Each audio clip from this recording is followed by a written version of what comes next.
Amis internautes, bonsoir. Très heureux de vous retrouver ce soir pour cette nouvelle session de chat vidéo. De nombreuses questions sont déjà arrivées donc, sur nos écrans. Donc sans plus attendre, la première question. Nous commençons par une question qui était posée lors de la session précédente par Grégo. Bonsoir. Prévoyez-vous de nouvelles mesures pour favoriser la sécurité en ville et notamment le soir? Merci.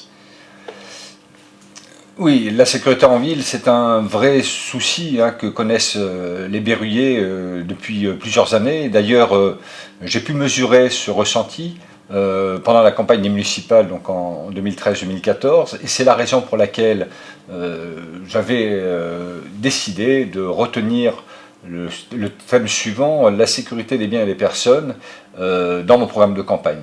Nous sommes, j'irai à mi-chemin par rapport aux propositions qui étaient faites à cette époque-là. Alors, une première proposition qui est en cours, c'est le développement des caméras de vidéoprotection, pour laquelle j'ai souhaité qu'on se donne comme objectif d'implanter 100 caméras supplémentaires d'ici la fin du mandat. Donc les opérations sont en cours, nous avons implanté une quinzaine de caméras l'année dernière, nous allons en implanter encore une quinzaine, 15-20 à peu près dans les mois qui viennent, donc nous sommes sur cette bonne dynamique. Deuxième sujet, l'agrandissement de la plage horaire d'intervention de la police municipale. Donc ceci sera fait très probablement au début de l'année 2017, avec une volonté d'abord d'augmenter les effectifs de la police municipale pour les passer à 35, donc plus 10 agents, et des interventions qui se feraient en complément de celles actuelles, c'est-à-dire aujourd'hui de 9h à 21h, porter cette plage horaire jusqu'à minuit et 1h du matin.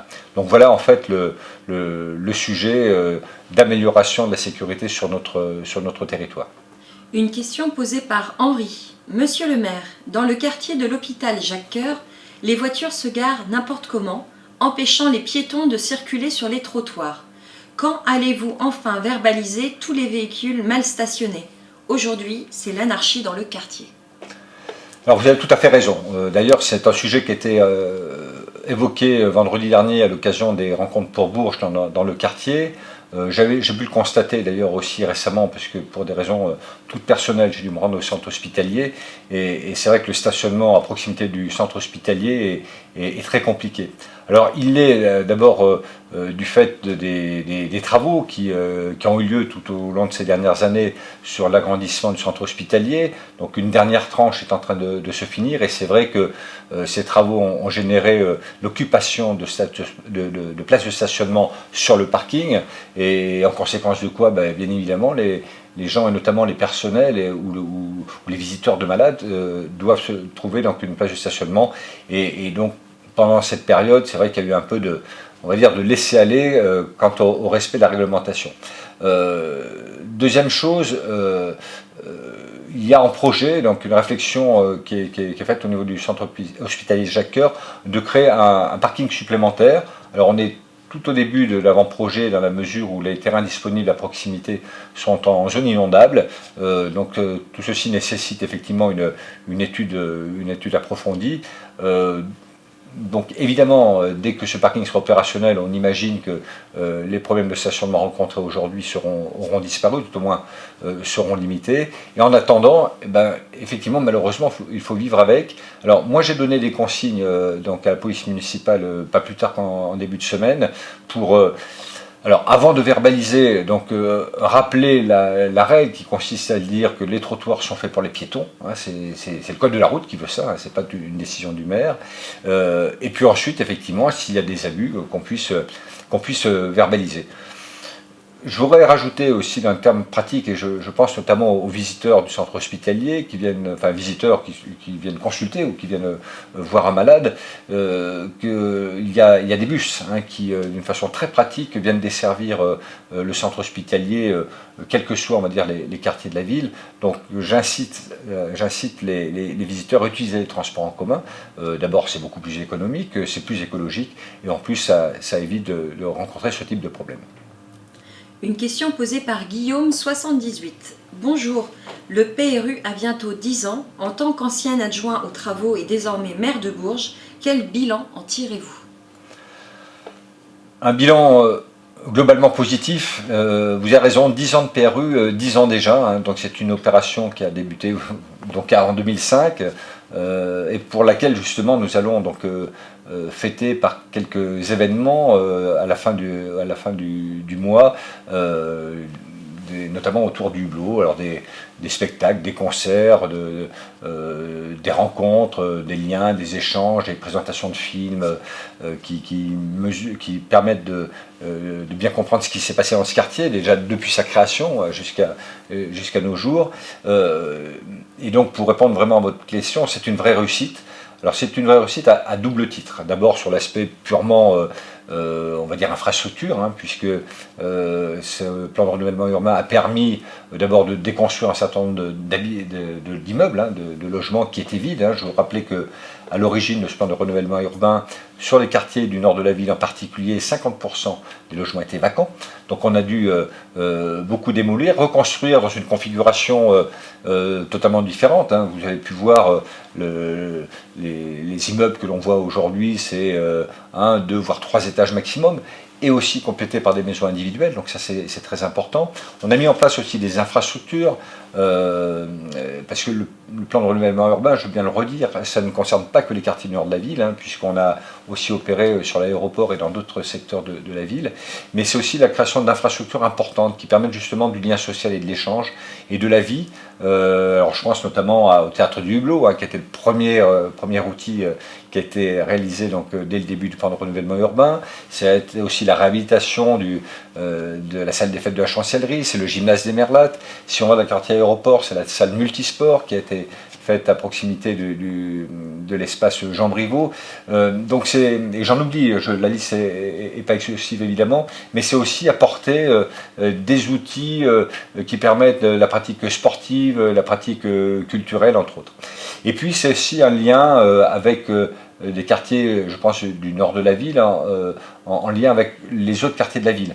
La création de la passerelle de la gare, la réhabilitation et celle de Saint-Privé, juste à côté, ont permis donc, je dirais, des échanges plus faciles entre les quartiers nord de la ville et le reste de la ville. Et puis après, il y a toute la partie liée, enfin, qui s'appuie sur le lien social. J'y attache beaucoup d'importance puisque je dirais qu'on a fait la partie un peu hard. Maintenant, il faut qu'on renforce effectivement tous ces liens, les liens sociaux qui doivent faire vivre en fait ces quartiers. Alors, je pense en particulier le soutien aux associations locales dans ces quartiers. Je voudrais vraiment souligner le travail très important qui a été fait et qui est fait aujourd'hui par le collectif à proximité du hameau de la Fraternité, mais c'est aussi la décentralisation d'un certain nombre d'animations de la ville. Et je pense en particulier ce qui a démarré donc, il y a quelques semaines à la rentrée, le transfert de certain nombre d'activités du conservatoire de musique et de danse, justement pour permettre à l'ensemble du public et celui des quartiers de ces quartiers en particulier, de pouvoir bénéficier dans le théâtre du Hublot justement des formations, ou la sensibilisation, ou l'initiation, on va dire, à la pratique de la musique. Donc voilà, c'est tout ça le plan de renouvellement urbain. On finit, on va dire, une première étape qui va se terminer en 2018, et puis on prépare un nouveau plan de renouvellement urbain, donc qui touchera plutôt le quartier des Gibejons, avec des aménagements d'espaces publics très intéressants. Donc voilà, c'est pas une fin en soi, bien sûr, il y a beaucoup à faire, on a fait beaucoup, donc c'est globalement une vraie satisfaction.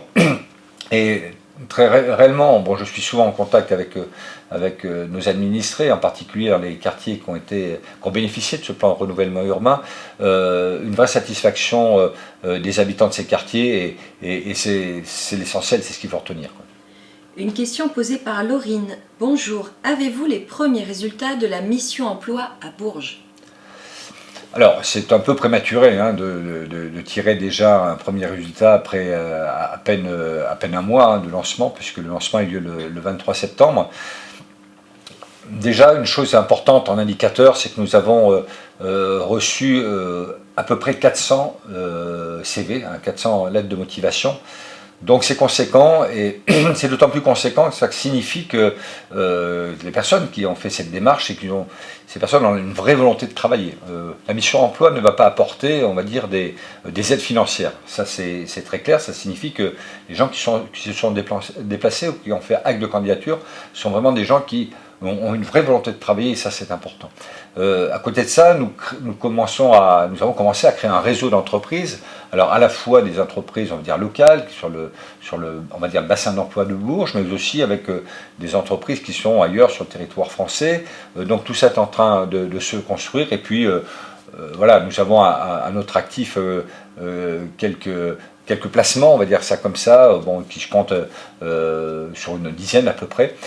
Donc c'est très encourageant, mais on a la rançon du succès, c'est-à-dire qu'en fait aujourd'hui énormément de demandes auxquelles il faut qu'on réponde le plus rapidement possible, et c'est vrai qu'avec 2 conseillers aujourd'hui c'est un peu juste, mais une fois encore c'est une question d'équilibre entre notre capacité à financer je dirais cette mission emploi, qui n'est quand même pas aujourd'hui quelque chose de très cher, puisque c'est 60 000 euros, et puis notre capacité aussi à répondre à l'attente des berruyères et des berruyers, et même au-delà s'il le fallait, à leur fournir du travail, parce qu'une fois encore, les entreprises, notamment locales, que je reçois, pour certaines d'entre elles, cherchent à embaucher et n'y arrivent pas. Donc voilà, je pense qu'il est un peu tôt pour faire un bilan, mais au bout d'un mois, je dirais la tendance est bonne. Ça signifie très simplement que la mission emploi correspondait à un besoin, et on doit déjà au moins se satisfaire de ça. Une question posée lors du dernier chat par Julie. Bonjour Monsieur le maire, où en sont les travaux des 31 logements neufs à Baudens? Le chantier avance lentement. De plus, je vous informe que les lumières du garage de Pôle emploi restent allumées constamment. N'est-ce pas un peu contradictoire pour un écoquartier? Alors simplement, c'est pas pour ne pas répondre à votre question, mais l'aménagement, je dirais, de Baudens n'est pas de la responsabilité de la ville, hein.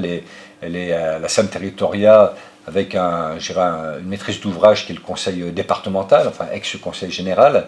Donc je ne peux pas forcément vous indiquer avec beaucoup de précision l'avancement. Donc il m'arrive assez fréquemment de passer dans le quartier, donc je vois effectivement que la construction avance, elle m'a l'air d'ailleurs avancer relativement vite. Maintenant, pour ce qui est du problème de l'éclairage du parking que vous signalez, nous avons déjà signalé cet état de fait à Pôle emploi. Maintenant, c'est leur responsabilité de gérer ce dysfonctionnement, si dysfonctionnement il y a. Une question posée par Josette, 22. Bonsoir Monsieur le maire, je suis locataire de Jacques Coeur Habitat au Gibjon. J'ai vu dans le journal que Jacques Coeur Habitat allait être racheté par France Loire. Qu'est-ce que ça va changer pour nous? Alors, pour vous locataires, ça n'a rien changé. Pour les gens qui sont en place, ça n'a rien changé d'une façon fondamentale. Donc vous aurez simplement un changement de porteur et d'interlocuteur, qui sera France Loire. Ça va changer beaucoup sur le paysage en fait des bailleurs sociaux locaux, et surtout sur leur efficacité. Il ne faut pas oublier que les bailleurs sociaux, qu'ils soient publics ou privés, ont une vocation, c'est la gestion d'un patrimoine de logements en fait, de bailleurs sociaux, et donc leur vocation c'est de fournir à ceux qui en ont besoin un logement qui correspond à leur attente.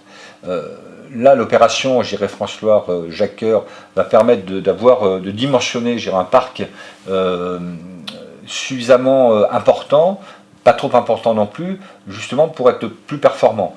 Aujourd'hui, on va dire que Jacques Coeur Habitat, c'est à peu près 5000 logements. France Loire, sur le territoire, c'est à peu près 5000 logements. Donc on va avoir une offre de 10 000 logements, quasiment, qui sera gérée par la même société. Donc vous comprenez bien qu'en fonction des demandes, ça donne beaucoup plus de souplesse pour les propositions qu'on peut faire aux locataires par rapport aux attentes qu'ils nous feront. Donc c'est ça qui est aussi important. Puis deuxième événement, ça permet aussi de rationaliser, de mutualiser, d'être plus efficace sur le territoire, dans les quartiers, éviter d'avoir des doublons, par exemple au niveau des agences, ça ne sert strictement à rien. Donc il y a à la fois, je dirais, une performance en termes d'offres, une performance en termes de gestion qui impactera directement le montant des loyers. Donc rassurez-vous, ce rapprochement de Jacques Coeur Habitat et puis de France Loire n'aura que du positif. Une question posée par Berruyer. Monsieur le maire, pour quand un parc pour enfants fermé et bien équipé en centre-ville? Alors voilà, bon, ça c'est un sujet qui est parfois évoqué. Bon, aujourd'hui, il faut faire quand même le constat que beaucoup a été fait pour les enfants, et il reste à faire, notamment de nombreuses aires de jeu sont implantées un peu partout dans la ville, dans différents quartiers.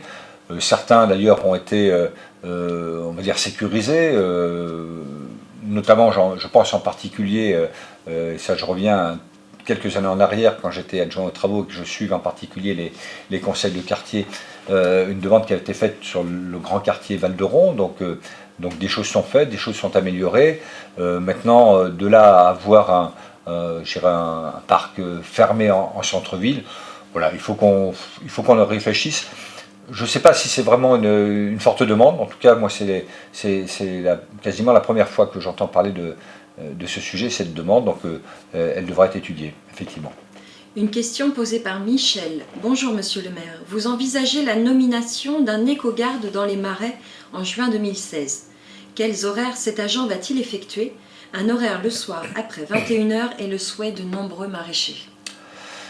Oui, alors je sais que c'est une demande, d'abord c'est une réalisation, une mise en place que nous allons faire très, très prochainement, tout ceci en concertation avec les représentants des associations, les deux associations de maraîchers et les particuliers qui se sont exprimés.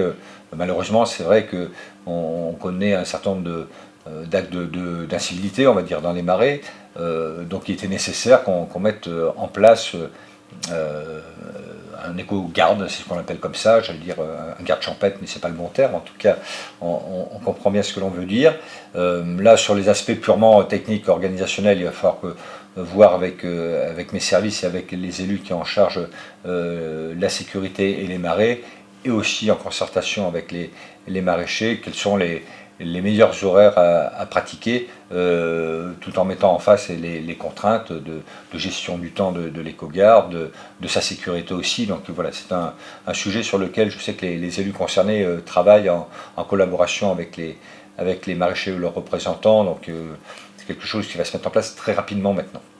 Une question posée par Nora. Bonsoir Monsieur le maire. Vous proposez un rapprochement de vos deux agglomérations avec le maire de Vierzon. Quel est l'intérêt pour notre ville ? Alors, c'est une proposition que nous avons faite il y a quelques semaines, effectivement, avec le maire de Vierzon, d'envisager le rapprochement de l'agglomération de Bourges avec la communauté de communes de Vierzon-Sologne. Pour moi, c'est majeur. C'est majeur pourquoi, et je pense que vous allez très vite comprendre. Aujourd'hui, l'agglomération de Bourges compte à peu près 97 000 habitants, on va dire 100 000 pour faire simple.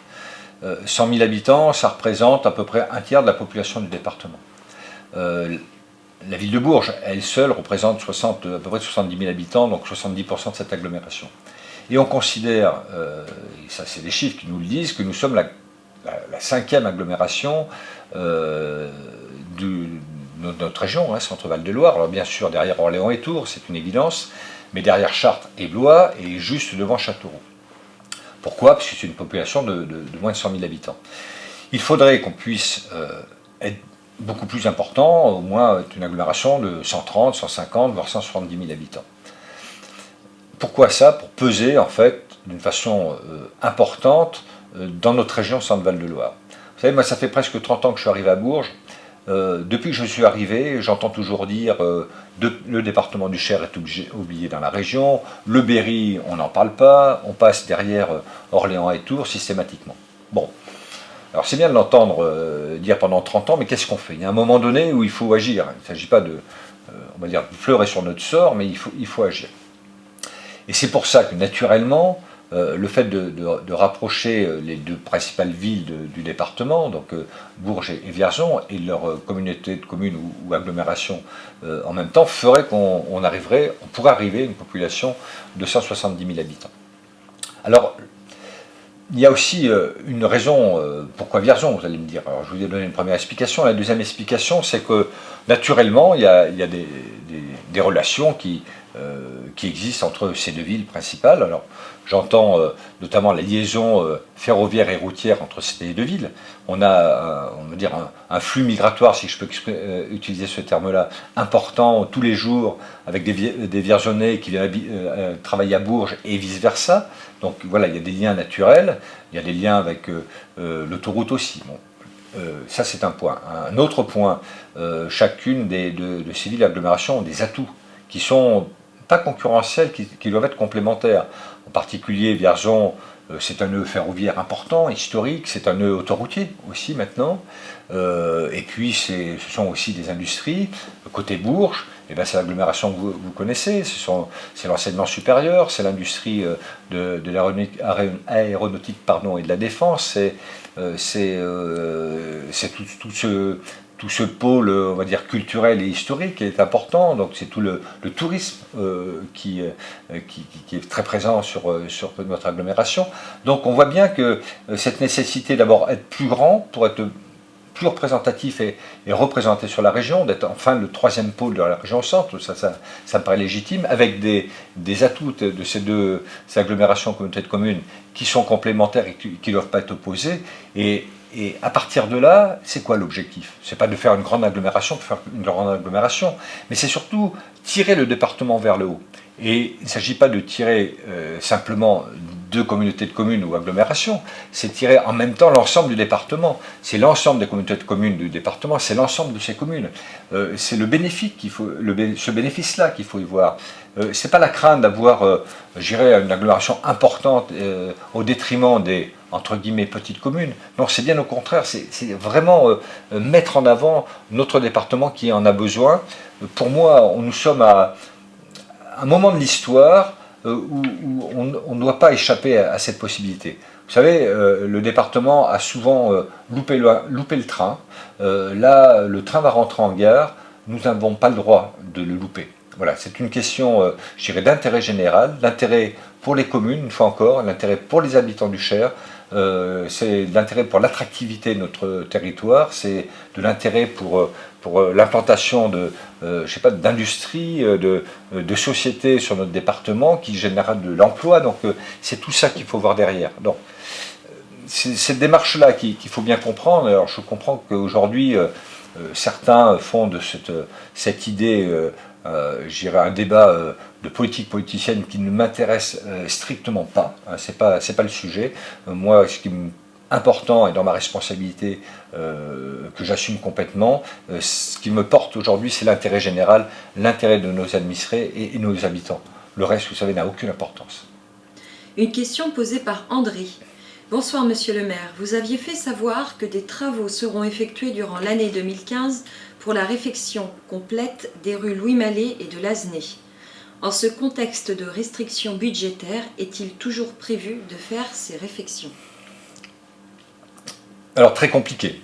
Très compliqué, c'est vrai que au début de l'année 2014,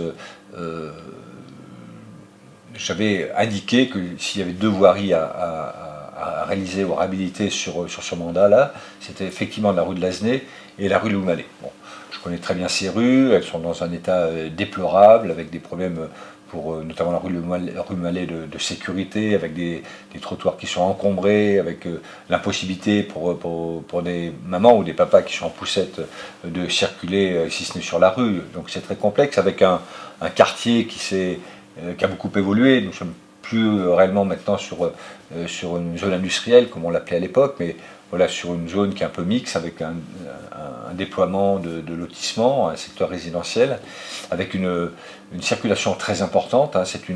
La rue du Mallet est une vraie pénétrante, très empruntée donc pour entrer donc à Bourges. Donc il est nécessaire de faire quelque chose. Donc, en plus, nous avons d'autres projets sur la rue Loumalet. Bon, vous avez dû entendre parler, donc c'est pas forcément simple. Hein. Enfin, c'est en train de se décanter. C'est la création d'une surface alimentaire hein, qui est complètement nécessaire dans ce projet, donc qui impacterait la rue Loumalet, notamment par la création d'un giratoire pour sécuriser l'entrée et la sortie de cette surface. Donc voilà, le projet, on est en train de l'étudier dans sa globalité. Dans ces périodes de restriction budgétaire, D'abord, vous avez raison, c'est très difficile, mais en plus, ça nécessite encore plus que jamais à intégrer les projets globalement pour éviter d'éventuels gaspillages. Donc voilà, donc les choses sont à l'étude. Et puis pour la rue de Lasnais aussi, donc on est en train de voir comment on pourrait intégrer au moins le démarrage de ces travaux, si c'est pas la réalisation totale, dans le courant du mandat, mais tout ça c'est en cours d'ajustement avec les services et les élus qui ont en charge ces travaux notamment, et je pense à Philippe Mousny qui m'a succédé sur cette lourde responsabilité aux travaux. Donc voilà, on va vous en dire un petit peu plus, sans doute dans le courant de l'année prochaine, mais pour l'instant, tout ça est en train de mûrir, si je peux m'exprimer ainsi. Une question posée par Jérémy. Bonsoir monsieur. Lors du dernier conseil municipal, vous n'avez pas répondu à la question de monsieur Guérino sur l'augmentation des impôts l'année prochaine. Que comptez-vous faire? Alors d'abord, monsieur Guérino ne m'a pas posé la question. Il a évoqué cette possibilité sur laquelle nous travaillons, hein, très clairement. Donc je ne vais pas vous redire la situation de la ville, hein, dans laquelle la ville se trouve budgétairement aujourd'hui. Nous sommes aussi en train de travailler toujours sur un plan d'économie. Hein. Je trouve que nous avons déjà démarré donc, sur le budget 2015, nous allons poursuivre pour le budget 2016, et puis c'est quand on aura établi ce plan d'économie, et qu'on aura aussi les résultats de l'audit financier hein, que nous venons de lancer, et dont nous aurons les résultats sans doute au mois de janvier-février, que nous regarderons s'il faut ou pas passer par une phase d'augmentation des impôts. C'est possible, c'est peut-être probable, je ne vais pas m'avancer trop sur le sujet, mais vous savez, Bourges n'est pas exclusif sur ce sujet-là. Regardez ce qui se passe partout en France aujourd'hui, les collectivités, qui soient d'ailleurs d'obédiences politiques différentes, de gauche comme de droite, augmentent fortement leurs impôts. Parce qu'aujourd'hui les collectivités n'en peuvent plus, les maires ne peuvent plus, et les maires aiment votre commune, comme vous pouvez le voir au-dessus de cet écran. Une question posée par Mireille. Bonsoir. Dans la prolongation de votre proposition de regrouper Bourges et Vierzon, pourquoi ne poussez-vous pas jusqu'à Châteauroux? Alors, il faut aller... les choses doivent... Vous voyez, la proposition qui a été faite sur le rapprochement de Bourges-Vierzon et les agglomérations en communauté de communes adhérentes, je vais l'appeler ça comme ça, a fait déjà un peu le buzz. Alors, ce n'était pas l'objectif, a fait du bruit, est difficilement accepté aujourd'hui, hein, très clairement. Il va falloir qu'on fasse beaucoup de pédagogie. Il faut déjà passer cette première étape. Alors peut-être que l'étape suivante, ce sera un rapprochement avec Châteauroux. Alors c'est plus compliqué, on n'est pas sur le même département. Donc voilà, moi je suis plutôt partisan de faire les choses étape après étape. Mais c'est une évidence. C'est une évidence d'ailleurs, en fait, souvenez-vous, nous avons créé avec les maires de Montluçon, de Saint-Amand et de Châteauroux et le maire de Bourges, bien évidemment, il y a quelques mois, un réseau de villes, parce que on comprend bien aujourd'hui, eu égard aux difficultés que rencontrent l'ensemble des collectivités, qu'on ne peut plus être des territoires qui sont concurrents, mais on doit être des territoires complémentaires. Et c'est vrai sur ces villes, notamment que je viens de citer, qui font partie du sud de la région Centre-Val de Loire, du Berry pour la majorité, bon, du nord de la grande région Rhône-Alpes-Auvergne pour ce qui est de Montluçon. On voit bien cette nécessité d'être des pôles importants avec des maires qui se parlent, qui travaillent d'ailleurs sur des projets, bon, notamment avec Châteauroux et Vierzon, et puis Saint-Amand, et puis d'autres communautés de communes. Vous savez qu'on est en train de travailler aussi depuis maintenant 1 an sur un projet important qui consisterait à la réalisation d'une usine de traitement et de valorisation des déchets. À elle seule, l'agglomération de Bourges ne serait pas capable de supporter un tel investissement. Vierzon, elle seule, ne saurait pas le faire non plus. Châteauroux, elle seule, ne saurait pas le faire non plus. Saint-Amand non plus.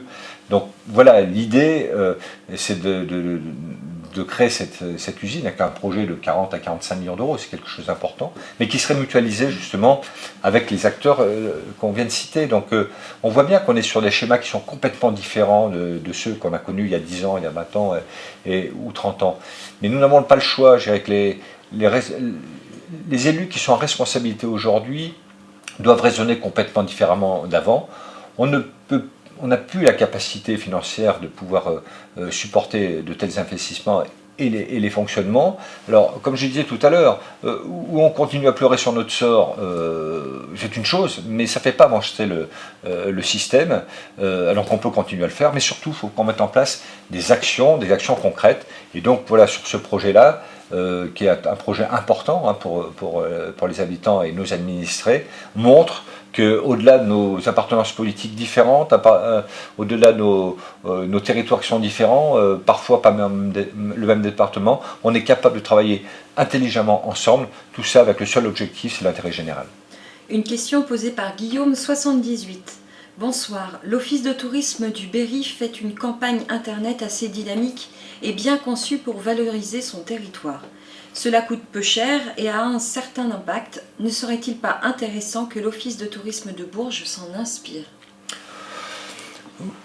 Oui, bien sûr, mais j'irai beaucoup plus loin. Ce qui est intéressant dans les questions qui viennent de se succéder, c'est qu'on revient toujours sur les mêmes sujets, sur les mêmes axes. Et je vous remercie à cette occasion, on remercie de ces questions parce que c'est des questions qui sont fondamentales et très importantes pour l'avenir. Je vais plus loin, pourquoi? Parce que d'abord, je ne sais pas si vous le savez, mais prochainement, l'action de promotion du tourisme sera transférée des villes vers les communautés d'agglomération ou les communautés de communes. Donc ça, c'est très important. Ça veut dire que demain, cette responsabilité ville de Bourges sera transférée à l'agglomération de Bourges. Ce qui me paraît quelque chose d'évident, puisque pourquoi mettre en avant, faire la promotion, restrictive d'une ville alors qu'on fait partie d'une agglomération. On peut faire bénéficier les touristes on va dire d'un package ou d'une carte plus importante et qui peut les intéresser justement pour rester plus longtemps sur le territoire. Et puis on peut aller encore plus loin. On peut aller au niveau aussi départemental. Vous savez qu'il y a une promotion du tourisme qui est faite aussi au niveau de notre département. Quel intérêt aujourd'hui? Est-ce qu'il ne faudrait pas arriver à fédérer tous ces organismes qui intrinsèquement coûtent de l'argent, coûtent cher, et une fois encore les collectivités, quand elles abondent, soit une association comme l'Office de tourisme de Bourges, soit parce que l'Office de tourisme est intégré en régie dans une commune, ça a un coût, et un coût qu'on ne peut plus supporter. Donc soyons intelligents, travaillons ensemble, évitons les doublons, faisons la promotion de l'ensemble de nos territoires, faisons en sorte que les touristes viennent sur nos territoires et ils restent plus longtemps qu'ils ne restent encore aujourd'hui. Ça y va aussi du développement économique de nos territoires, hein, ça fait marcher les commerces, donc ça crée des emplois, ça pérennise des emplois, ça les fait marcher, donc on a intérêt à aller dans le même sens, intérêt à partager, à mutualiser, à avoir des outils communs de promotion. Et puis, quand je dis que je vais aller plus loin, on rejoint un peu tout à l'heure la discussion sur Montluçon, Châteauroux, Saint-Amand. C'est aussi la même chose. Châteauroux, je vais prendre l'exemple de Châteauroux. Châteauroux a un atout qui me paraît très important et qui n'est pas suffisamment exploité aujourd'hui, c'est l'aéroport. Avoir un aéroport dans le Berry qui est capable de recevoir des gros porteurs. Hein. J'ai eu l'occasion il y a 2 ans d'utiliser cet aéroport pour me déplacer. Bourges n'a pas un aéroport de cette catégorie, Montluçon non plus. Bourges a d'autres atouts qui sont peut-être davantage touristiques, encore que ce qui se passe dans l'Indre, c'est aussi très sympathique. Il y a notre patrimoine qui est important. Si on arrive en se regroupant avec ces territoires, à offrir, je dirais, une carte intéressante qui permettrait peut-être même à des touristes étrangers, je parle en particulier des pays asiatiques, qui aujourd'hui, vous le savez, viennent à Paris depuis des années, font, on va dire, un peu un effort pour faire le château de la Loire, mais ne vont pas plus loin. Mais si on avait cette offre qui permettrait de dire, bah, écoutez, mesdames et messieurs les Chinois, vous avez la possibilité de prendre un avion de Chine, atterrir à Châteauroux et découvrir notre territoire avec sa gastronomie, avec ses merveilleux paysages, avec son patrimoine touristique et son patrimoine, on va dire, historique et culturel. Et ça, c'est un vrai challenge. Et ça doit nous motiver justement pour trouver des synergies avec l'ensemble des collectivités qui sont dans notre secteur de Berry. Et là, une fois encore, on pèserait dans notre région au centre-Val de Loire et on travaillerait sur l'attractivité de notre région. Et ça, c'est important. Une question posée par Grégory. Bonsoir, monsieur le maire. Pouvez-vous faire un état des lieux de l'avancée du projet de la future maison de la culture? Ça va être assez rapide. Donc, nous sommes toujours donc, sur le projet, donc, ce qu'on appelle MCB2, hein, donc l'implantation du nouveau bâtiment Maison de la Culture sur les pentes de Sérocourt. Là aujourd'hui, nous avions l'autorisation de déboiser, comme on dit, excusez-moi, mais c'est un terme qui est utilisé dans l'arrêté de Madame la Préfète, donc d'abattre les quelques arbres qui posent problème. Il y a eu un recours qui a été fait auprès de l'arrêté de Madame la Préfète, hein, par un collectif. Aujourd'hui, ce recours a été balayé. Il y a eu un appel fait auprès du tribunal administratif qui a été fait début juillet. Voilà, le tribunal administratif doit se prononcer. Donc vous savez, ça va jamais très vite, hein, sur ces sujets-là. Donc nous sommes en attente pour enfin, on va dire, démarrer ce chantier. Je suis toujours à l'écoute des collectifs Lutte Sérocourt. J'ai reçu donc, au début de l'été des représentants du collectif qui m'ont proposé un aménagement du site actuel. Nous l'avons étudié. Entre-temps, j'en ai reçu un autre, je vais bientôt en recevoir un autre. Hein. J'ai reçu un courrier en me disant mais c'est pas peine de faire travailler vos équipes parce qu'on a un autre projet. Voilà, donc moi je suis toujours à l'écoute. Ce qui est important, à mon sens, c'est qu'on arrive le plus rapidement possible à avoir une maison de la culture à Bourges. Mais voilà, nous sommes freinés, nous ne pourrons pas aller au-delà. En tout cas, même si on pouvait ne pas attendre la conclusion du tribunal administratif, je veux que les choses se fassent une fois encore dans la sérénité, dans le calme. Donc il faut aller vite, mais il ne s'agit pas non plus de se précipiter. Une fois encore, je dépense beaucoup d'énergie et j'espère y arriver à convaincre que notre projet de maison à la culture numéro 2 sur les pentes de Sérocourt est le meilleur. Et il faut arriver à tout le monde converge sur ce nouveau projet. Voilà, donc il faut du temps, il faut aller vite et pas se précipiter. Une question posée par Jeunesse de Bourges. Monsieur le maire, de bonnes équipes sportives font vivre notre belle ville, mais elles ne sont pas forcément orientées vers des locaux d'entraînement adaptés. Comment y remédier? Je pense par exemple au Fury Berry Roller Derby. Ne serait-il pas mieux au Vélodrome plutôt qu'au gymnase Gustave Pailloux? Alors, j'ai eu l'occasion donc de retourner à Pailloux la semaine dernière, hein, je crois, de mémoire, c'était mercredi dernier. C'est vrai que c'est un vrai changement, puisque c'était juste après l'inauguration du Palais des Sports du Prado et juste avant le premier match de Euroleague de notre équipe Tango. Et c'est vrai qu'il y a un peu un décalage. Hein. Je vous le dis ça avec un peu d'humour, mais c'est vrai qu'il y a un décalage. Oui, c'est vrai que les conditions, d'ailleurs j'ai eu l'occasion d'échanger avec le président du club donc, à cette occasion-là, les conditions sont loin d'être idéales. Maintenant, aujourd'hui, il permet le développement de l'activité, ce qui est quand même essentiel. Maintenant, l'utilisation du vélodrome, pourquoi pas? Nous n'en avons pas la responsabilité, nous, Ville de Bourges, même pas agglomération. C'est la responsabilité de la région. Donc, je pense que vous pouvez peut-être les solliciter et en espérant effectivement qu'ils répondent positivement, sachant qu'il y a peut-être d'autres contraintes que je ne connais pas, mais ça pourrait être effectivement une piste. Donc, n'hésitez pas à solliciter la région sur ce sujet-là. Une question posée par Céan. Bonjour Monsieur le maire, j'habite Chemin des Communes. Pouvez-vous me dire si les travaux concernant Liévrette et son nettoyage sont toujours prévus et quand? Merci.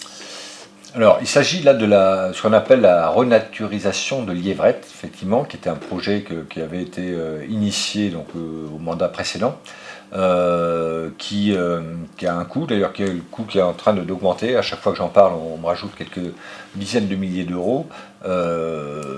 Et aujourd'hui, je crois qu'on est arrivé à peu près à 85 000 euros, donc vous voyez, c'est quelque chose d'important. Là, dans le cas des choix, des priorités qu'on doit faire en investissement, probablement on va suspendre cette renaturisation, mais ça ne veut pas dire qu'on ne va rien faire. Hein, et notamment, j'en ai parlé récemment avec l'adjoint en charge à l'environnement, Sébastien Cartier, et nous allons, pour la partie qui nous concerne, nettoyer en fait toutes les berges qui sont côté, on va dire, rue Charlet, pour enlever les embâcles, pour enlever les arbres qui ont poussé d'une façon un peu sauvage, de manière à assurer, on va dire, la fluidité de Liévrette, parce que c'est le problème en fait aujourd'hui. Si vous êtes riverain, vous devez bien connaître. Donc là, c'est des opérations qui vont avoir lieu dans les semaines à venir. Une question posée par Marie Dupin. Vous évoquez l'idée d'augmenter les impôts parce que le gouvernement ne fournit plus de subventions aux communes. Pensez-vous que le budget des familles est extensible? Non, le budget des familles n'est pas expansif, c'est sûr, c'est clair. Maintenant, si quelqu'un a une idée lumineuse et géniale pour m'expliquer comment on arrive à gérer un budget où la ville est fortement endettée, pour les raisons qui sont passées, en tout cas, parce que mon prédécesseur a fait des investissements importants, qui ont embelli la ville, qui l'ont restructuré, donc ce sont des choix qui étaient nécessaires pour la ville, mais voilà, avec un niveau d'endettement, on va dire, conséquent, qui était tolérable, je dirais, tant que les niveaux de recettes étaient les mêmes, et qui ne l'est plus aujourd'hui, puisque, comme vous le soulignez, et vous le rappelez, vous avez raison, le désengagement de l'État est énorme. Alors à la fois, on parle de dotation, où la ville de Bourges perd entre 3 et 4 millions par an. Mais il n'y a pas que ça, il y a aussi des transferts d'activités qui ont été faites aussi aux collectivités, sans compensation financière, c'est-à-dire que c'est la double peine. Non seulement on diminue les dotations, mais en plus on transfère des charges, et l'État ne participe pas. Donc voilà. Donc là, on est face à une difficulté sur laquelle la première action que j'ai voulu mener, c'est identifier des économies. Hein, donc on en a identifié, on en a réalisé sur le budget 2015, il y en aura d'autres à faire en 2016. Et puis si ce n'est pas suffisant, il n'y a pas de secret, il faut augmenter les recettes.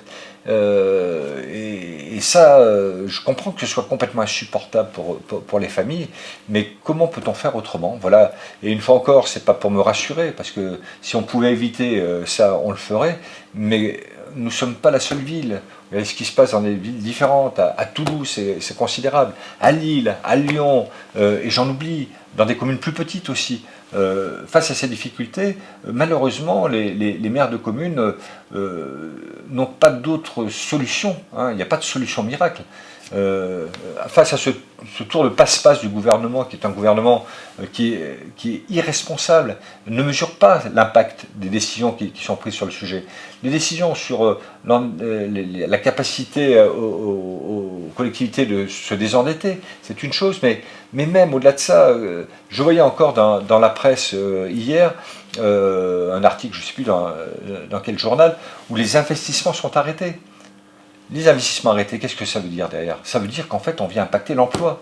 Ça veut dire qu'on arrête le développement économique. Et donc, on est dans une spirale infernale. Donc, c'est ça le vrai sujet. Moi, j'ai interpellé donc, le président de la République le 19 septembre. Hein, j'ai envoyé un courrier pour le sensibiliser là-dessus.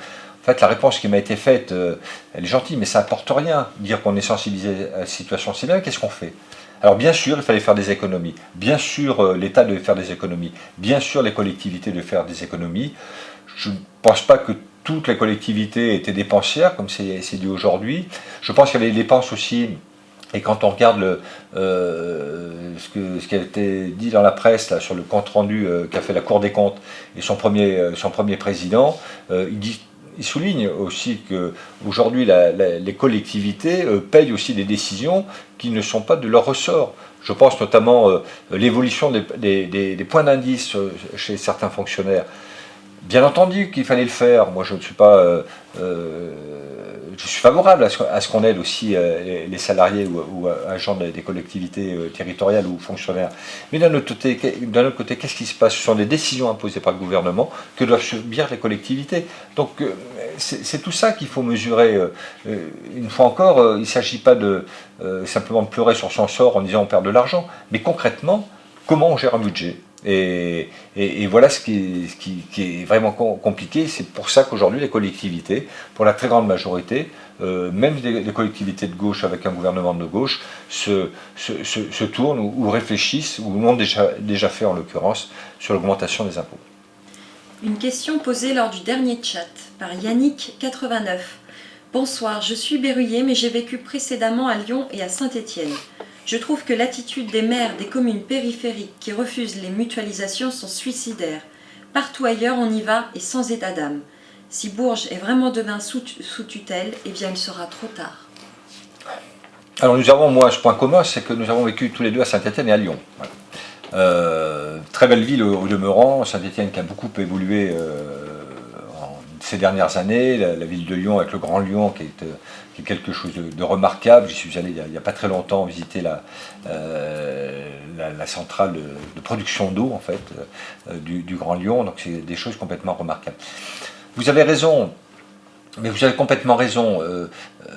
Il faut aller dans le sens de l'agrandissement des agglomérations. Si je comprends, moi je me mets à la place, si vous voulez, des fois des maires des petites communes, et quand j'ai petites communes, c'est pas péjoratif dans les propos. Je comprends que ça puisse faire peur. Mais vous savez, quand aujourd'hui je pose la question aux maires des communes de l'agglomération, c'était le cas il y a quelques semaines, en leur disant, est-ce que vous voulez quitter l'agglomération de Bourges, Bourges de Plus ou pas, ou vous voulez rester? En fait, ils veulent tous rester. Donc c'est bien la preuve de l'intérêt d'appartenir à une agglomération. Mais on ne peut pas tenir le double langage. C'est-à-dire, si on appartient à une agglomération, on doit être solidaire d'abord, on doit avancer ensemble. Alors on peut avoir des points de divergence, c'est tout à fait normal. Bon, c'est comme ça qu'on avance d'ailleurs. Mais on doit être solidaire et voir l'intérêt général et pas forcément l'intérêt particulier. Donc c'est ça qu'on doit un peu reprocher. Moi je reproche rien, mais c'est compréhensible, ça s'explique. Mais en tout cas, voilà, faut prendre du recul par rapport à ces sujets-là et puis se projeter vers l'avant en se disant qu'est-ce qu'on veut de nos communes demain. Et les communes n'existeront demain que si on a des agglomérations qui sont fortes. Et vous prenez l'exemple de Saint-Étienne, vous prenez l'exemple de Lyon. Alors évidemment, ce sont des grosses villes. Bon, on ne peut pas comparer Bourges à ces grandes villes, mais ils l'ont tout à fait compris, et en plus, il y a un accompagnement fort de l'État. Vous savez, sur l'application de la loi NOTRe qui fait débat aujourd'hui, pour lequel les préfets doivent se prononcer, je peux vous assurer que je prends le cas de la Normandie, le préfet est très acteur sur ces sujets-là. Il bouscule un peu aussi les politiques, parce qu'il faut le faire à un moment donné. Vous savez, vouloir conserver la responsabilité de sa communauté de communes ou de sa commune parce qu'on est patron d'un territoire, c'est très bien, mais ça peut être ressenti dans certains cas sur des positions un peu égoïstes. Mais c'est pas ça qu'attendent nos administrés. Les administrés aujourd'hui attendent de vivre dans de meilleures conditions, que leur commune se développe, que leur communauté de communes se développe, que l'on crée de l'emploi, qu'on apporte de l'attractivité. C'est ça qu'il faut avoir en tête, et uniquement ça. Et un des outils, je ne dis pas que c'est le seul, un des outils, c'est d'être plus gros et d'être plus fort. On est plus fort à plusieurs que quand on est tout seul. Donc voilà, l'exemple que vous prenez sur Lyon et Saint-Étienne est tout à fait bon, je partage complètement votre avis. Une question posée par Guillaume 78. Bonsoir, certaines villes comme Nice par exemple multiplient les jumelages en ce moment. Est-il prévu que Bourges se jumelle avec d'autres villes étrangères dans les mois ou années à venir? Alors, j'y suis pas favorable au développement des jumelages. D'abord, il faut faire fonctionner les jumelages qui existent aujourd'hui entre Bourges et d'autres villes, et je peux vous assurer que c'est pas facile. Et puis que globalement, je peux le dire, ça marche pas très bien. Voilà. Donc, alors ça marche avec quelques villes, Roussebourg en particulier, où c'est des choses qui fonctionnent très bien. Il y en a d'autres. Donc je dirais aussi sur ces sujets-là, grossir pour grossir et sans qu'il y ait un apport, je dirais, d'un côté et de l'autre important, ça ne sert à rien. On dépense de l'énergie, puis on dépense de l'argent pour rien. Donc moi, je suis plutôt sur cette politique de renforcer les liens que nous avons aujourd'hui avec des communes, développer peut-être ceux qui se sont un peu éteints, avant de continuer à se démultiplier sur les jumelages. Voilà un peu ma position aujourd'hui.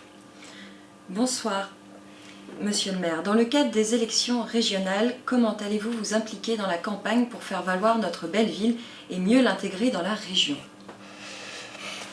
Alors d'abord, il y a une équipe de campagne qui est présente. Il y a des élus qui vont être nommés la semaine prochaine pour le département du Cher. Je crois que c'est le 29, si je me souviens bien. Je ne serai pas dans la liste, je vous le dis tout de suite, j'ai annoncé la couleur très tôt. Et donc c'est déjà aussi à eux de faire le travail de campagne pour convaincre que cette région doit changer de gouvernance. Je crois que maintenant ça suffit, notre région est très mal en point, notre région perd des étudiants, notre région est très très mal placée au niveau du taux de chômage. Or notre département, c'est en plus le dernier de la classe de la région Centre-Val de Loire. Donc oui, il y a plein de choses qui ne vont pas, des choses qui ont été oubliées. Voilà. Bon, après, moi ne s'agit pas de faire le procès de ce qui s'est passé avant, c'est de dire qu'est-ce qu'on va proposer. Hein. Donc c'est ça qui est important. Alors évidemment, moi je me suis déjà impliqué sur le sujet, j'ai déjà beaucoup de relations avec Vigier et Laurence Régnier, hein, qui est tête de liste sur le département. Nous avons construit ensemble, d'ailleurs il y a quelques semaines, le programme de campagne. Tout ça c'est important et je pense que j'ai fait adhérer au sujet, mais je veillerai surtout à ce que les choses soient mises en application, parce qu'il ne s'agit pas de le dire avant et que ce ne soit pas mis en application après, que notre territoire, hein, le Cher et le Berry, soit enfin reconnu comme troisième pôle de la région Centre-Val de Loire. Donc d'une part je m'impliquais à mon niveau dans la campagne, hein, une fois encore je ne suis pas candidat, donc je ne vais pas aller au-delà de ceux qui sont candidats, mais surtout après les élections, en espérant effectivement que la gouvernance change, et ça c'est ma forte volonté, m'impliquer considérablement et enfin renouer des relations privilégiées avec les responsables de la région, ce qui n'a pas forcément été le cas ces dernières années. Et là, une fois encore, l'agglomération de Bourges a été un peu oubliée par rapport à celle de Tours, d'Orléans, de Chartres et de Blois. Donc maintenant, ça suffit. Je serai très vigilant, je vais être très exigeant en tout cas. On a un outil formidable avec la région, avec des compétences énormes, avec un relais important par rapport à l'Europe et les aides financières que peuvent apporter l'Europe. Si vous savez qu'aujourd'hui, les sommes d'argent que la région Centre a perdues, a dû restituer à l'Europe pour ne pas avoir soutenu des projets locaux, je crois que ça vous ferait peur. Donc voilà, il faut travailler avec la région vraiment en concertation, en négociation, parce que tout ne peut pas être accepté aussi, mais je dirais qu'on a un élément très fort et je sais que d'ores et déjà les personnes qui sont sur la liste des régionales, qui est notamment les têtes de liste, hein, j'entends en particulier, sont très sensibilisées et j'ai de très très bonnes relations avec eux, donc je pense que ça va se poursuivre dans les années à venir. En tout cas, comptez sur moi, je serai très pugnace sur ce sujet. Une question posée lors du chat précédent par Virginie. Bonsoir monsieur, ravi de vous retrouver. La crèche rue Émile Martin sera-t-elle construite? Merci.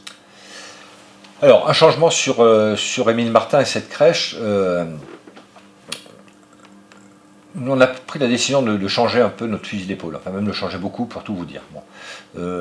À l'origine, donc c'était on va dire Jacques Coeur Habitat qui avait acheté le terrain à la ville, qui avait un projet de logements sociaux sur ce secteur-là, et puis en rez-de-chaussée, pour faire simple, devait être mise en place une crèche qui aurait été gérée par le centre communal d'action sociale. Il se trouve que le centre communal d'action sociale, vous savez, fonctionne aussi beaucoup avec des subventions de la ville de Bourges, que la situation financière de la ville, vous la connaissez, je ne vais pas vous le redire, et que ouvrir une crèche supplémentaire, ça veut dire du fonctionnement en plus, ça veut dire qu'il faut chauffer, il faut assurer, c'est des énergies, et puis c'est des personnels complémentaires. À un stade où, je dirais globalement sur la ville, même si les crèches sont très utilisées, on n'est pas quand même sur une situation extrêmement tendue. Donc ça ne correspondait pas à une nécessité absolue en termes de nombre. Alors peut-être en termes de répartition géographique, mais pas en termes de nombre. C'est la raison pour laquelle donc, nous avons souhaité stopper ce projet, mais par contre qui peut être repris. Hein, donc le terrain va être repris donc, par un promoteur privé, hein, qui peut avoir effectivement dans son projet l'envie de créer une crèche, mais qui sera d'organisation et de fonctionnement plutôt privé. Une question posée par France. Bonjour monsieur le maire. Quand vous parlez de recettes nouvelles, envisagez-vous de vendre des biens de la ville de Bourges? Vous savez, vendre des biens de la ville de Bourges, c'est pas nouveau, hein, donc ça se fait depuis des années, ça continue à se faire, et puis et il est clair qu'aujourd'hui, les choses ont tendance aussi à s'accélérer. Alors, tout ça, ce sont des choses qui sont traitées en particulier par mon maire adjoint en charge de l'urbanisme, Martial Rebérol, qui est très pointu sur ces sujets-là. On en a parlé encore au téléphone ce matin. Donc on a des pistes, hein, qui qui doit veiller à conserver notre patrimoine, qui doit veiller à faire en sorte qu'on puisse continuer à fonctionner au sein de la collectivité, mais aussi qui a le bénéfice de pouvoir faire entrer des recettes. Donc on est complètement sur ce schéma qui, je vous dis une fois encore, qui n'est pas nouveau, qui s'accélère. Bon, c'est pas facile, hein, parce que vendre des biens, c'est une chose, trouver acheteur, c'en est une autre. Une question posée par Lucas. Bonjour monsieur, les amendes pour stationnement sont récemment passées à 135 €. Pourquoi une telle augmentation? C'est une somme énorme pour un ménage aujourd'hui. Oui, c'est une somme énorme pour un ménage aujourd'hui qui est en irrégularité par rapport à la réglementation. J'aurais tendance à dire, si vous ne voulez pas payer 135 €, ben vous avez qu'à respecter la réglementation. Voilà, c'est la première chose. Vous savez, moi je suis de ceux qui sont très... je pousserais même d'ailleurs à aller encore plus loin, vous voyez, très clairement. Il ne s'agit pas d'impacter les ménages pour impacter les ménages, mais quand je vois l'incivilité des gens à Bourges, notamment des automobilistes, je pense notamment au stationnement sur les trottoirs. C'était d'ailleurs une question qui a été posée au début de ce chat vidéo. Alors il y en a toujours pour 5 minutes, hein, voilà, je vais juste faire ça. Sauf qu'à un moment donné, je ne le souhaite pas, mais s'il arrivait pour ce type de stationnement, si vous arrivez un jour d'avoir un enfant dans une poussette, ou même vous personnellement, d'être dans un fauteuil roulant, je ne vous le souhaite pas, c'est des accidents de la vie qui peuvent arriver, et vous ne puissiez pas circuler sur les trottoirs, et vous deviez circuler sur la route, comme c'est le cas aujourd'hui, avec un risque d'accident, qu'est-ce que vous diriez en fait? Donc à un moment donné, il faut arrêter d'être individualiste, il faut penser aux autres, hein, et il faut voir à chaque fois l'intérêt général. Donc moi je serais vraiment là-dessus intransigeant. Alors d'une part on essaie en termes de voirie de mettre des obstacles, vous savez, alors on se fait aussi, on va dire un peu disputer en disant bah, vous mettez des quilles et des machins partout. Oui, c'est pas joli, oui, mais c'est le seul moyen aujourd'hui enfin c'est un des moyens de combattre cette incivilité. Bon, si les gens étaient respectueux, on n'aurait pas besoin de faire ça. Et puis quand on ne met pas d'obstacle, parce que parfois on ne peut pas le faire, et bien voilà, c'est la verbalisation. Alors, moi je suis désolé, on ne paye pas son stationnement, et ben on doit payer autrement, on est en irrégularité, on est sur un passage piéton, on est sur une place handicapée alors qu'on ne doit pas s'y mettre, on est sur un trottoir alors que le trottoir, le code de la route est très clair, c'est fait pour les piétons et même pas pour les vélos, et ben on est en écart par rapport à la réglementation. Et bien quand on en est en écart, et bien à un moment donné, on paye son amende, c'est comme ça. Une question posée par Michel. Bonjour, Bourges Plus est intervenu pour une fuite d'eau d'une canalisation le 9 septembre dernier dans les marais avant le restaurant Le Karaki. Or, à ce jour, les services de Bourges Plus n'ont pas rebouché cette tranchée en bitume. Un rappel a été fait à vos services depuis 3 semaines. Écoutez, ce que je vous invite à faire, parce que là on est presque dans le cadre des rencontres pour Bourges, je vous invite à m'envoyer un petit email ou un petit courrier, personnellement, hein, Pascal Blanc, maire de Bourges, et puis je verrai avec les services pour faire accélérer ces réparations. Une question de Laurent. Bonsoir monsieur, votre proposition de rapprocher l'agglomération de Vierzon de celle de Bourges date de la fin des années 80, vous l'avez rappelé. Mais cela n'a jamais vu le jour. Que pensez-vous pouvoir faire de plus aujourd'hui ? Vous savez, les choses ont beaucoup changé entre les années 80 et les années 2010-2020 que nous vivons aujourd'hui. Je pense qu'il y avait moins de besoins à l'époque. Et je pense qu'aujourd'hui, certains élus que je côtoie ont vraiment cette volonté, mais vraiment, hein, je vous le dis, de sortir les collectivités de là où elles sont actuellement. Il n'y a pas de secret, on pourra me raconter ce que l'on veut, il n'y a pas de secret, on est plus fort à plusieurs que tout seul. Donc je pense que les mentalités ont changé, des élus ont changé aussi, d'autres n'ont pas changé, mais enfin certains élus ont changé, et en conséquence de quoi je compte sur le bon sens de ces élus-là, et puis le bon sens de la population. Vous savez, le rapprochement entre Bourges et Vierzon, j'en ai parlé autour de moi, et pas forcément à des élus, à des gens de la rue, à des chefs d'entreprise, à des commerçants. Ben, je peux vous assurer que quand vous leur expliquez la nécessité de le faire, ils vous soutiennent. Donc à un moment donné, il faut être proche de la population, il faut écouter les acteurs économiques des secteurs, parce que c'est eux qui font tourner le territoire. Ce ne sont pas forcément que les élus. En tout cas, moi, ma conception d'un élu, c'est pas ça. Ma vraie conception, c'est de se dire, c'est un engagement pour la population, pour mes administrés, avec un intérêt général, je le redis. C'est pour ça que j'ai été élu, c'est pour ça que j'ai souhaité être élu. Je ferai tout ce qui est en mon pouvoir pour qu'on sorte les collectivités de là où elles sont aujourd'hui. C'est une question de survie. Alors je réussirai ou je ne réussirai pas, j'en sais rien. En tout cas, je mettrai tout mon cœur et toute mon énergie. Une question posée par Lily. Bonsoir, monsieur le maire. Avez-vous remarqué que les entrées de notre belle ville sont vraiment tristes et ne sont pas du tout accueillantes? Oui, j'ai constaté ça. Alors on a fait un certain nombre de choses, hein, notamment sur le quartier, on va dire aéroport, hein, toute cette entrée qui est une entrée principale de la ville quand on vient de l'autoroute. Et c'est vrai il reste à faire avenue Saint-Amand, il reste à faire avenue de Dain, il reste à faire, je dirais, l'entrée de ville de l'avenue d'Orléans, enfin tous ces secteurs-là. Malheureusement, on ne peut pas tout faire. Malheureusement, vous connaissez les coûts, hein, c'est toujours des choses exorbitantes. Alors voilà, c'est ça la difficulté. Bien sûr que je suis sensibilisé à ça, je suis sensibilisé depuis des années, et puis on me le dit, hein, c'est bien évident. Mais voilà, on essaie de. L'avenue de Dain était un peu relookée à un moment donné sur une partie à proximité donc, des écoles militaires de Bourges. Alors c'est pas la panacée des grandes entrées de ville, hein, mais en tout cas on essaie de faire avec nos moyens et au fur et à mesure de nos capacités financières. Alors bien sûr ça va passer vite, moi je considère que ça va passer vite, malheureusement nous sommes contraints. Une dernière question posée par Frédéric. Bonjour monsieur le maire, lors du premier match au Prado, il restait de nombreuses places vides. N'avez-vous pas peur d'avoir visé trop grand pour ce nouveau bâtiment? Oui, je fais ce constat, effectivement, je crois qu'il y avait 4800 spectateurs pour 5000 places.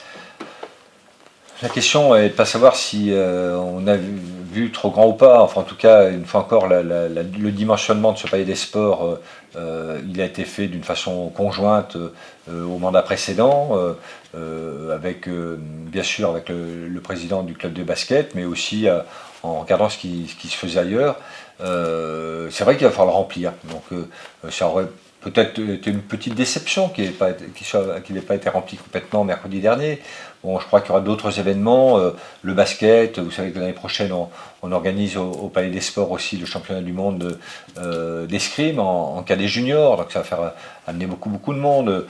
Prochainement, le mois prochain, on va avoir un match de préparation de l'équipe féminine de basket, équipe française, hein, donc je pense que ça va amener du monde. Et puis on a des projets, hein, bon, je ne vais pas dévoiler ça tout de suite parce que tout ça n'est pas encore complètement affiné, pas complètement mûr, mais on va avoir une utilisation qui va être différente aussi du palais des sports, complémentaire du basket. Donc j'ai bon espoir que ça amène beaucoup de monde. Et vous savez, je crois que on a le plus bel outil, j'en discutais avec le président de la région Centre Val-de-Loire la semaine dernière, le plus bel outil assurément qui puisse exister dans la région Centre Val-de-Loire. Il n'y a pas beaucoup d'équipes de basket féminine en France, je crois qu'il n'y en a pas, qui ont ce type d'outils. En Europe, quelques équipes évidemment. Quand on aura fait un peu la publicité via le bouche à oreille de cet outil, je suis convaincu qu'on arrivera à le remplir, mais on va peut-être faire des choses un peu différentes. Voilà, on a des idées, des choses un peu décalées, mais je crois beaucoup à cet outil. C'est un très bel outil. Voilà, je pense que les gens sont satisfaits de cet investissement. Maintenant, il faut le remplir, je suis d'accord avec vous, et il faut que le club fasse en sorte aussi de remplir ce stade. Hein. C'est pas de la responsabilité que de la ville, c'est aussi la responsabilité du club. Voilà, alors je voulais simplement, avant que nous quittions, vous donner une information. Nous avons décidé de mettre en place un nouvel outil qui s'appellera la question de la semaine, donc qui va être en ligne dès la semaine prochaine, je crois. Et toutes les semaines, vous aurez une question nouvelle qui va nous permettre de mesurer, je dirais, votre avis sur des sujets complètement différents. Donc vous voterez en quelque sorte, hein, d'un simple clic, vous allez voir il y aura des coches à cocher justement. Et ça, je vous invite, c'est très important aussi pour mesurer les choses, d'aller toutes les semaines sur Internet. Il y aura des questions nouvelles toutes les semaines et vous verrez l'avancement en fait des positionnements déverrouillés sur ces sujets. Donc voilà, n'hésitez pas à aller sur le site Internet dès la semaine prochaine. Il y aura la première question. Deuxième chose, notre prochain rendez-vous, le mercredi 18 novembre à 19 h. Soyez présents. En attendant, je vous remercie infiniment de votre présence et de toutes vos questions. Nous n'avons pas pu répondre à toutes, hein, donc on les réserve, vous voyez, pour la fois précédente. Je vous remercie encore une fois de toutes ces questions pertinentes. J'espère avoir été assez clair quant à mes réponses. En attendant, je vous souhaite une très très bonne soirée et puis je vous donne rendez-vous au 19 novembre. À bientôt.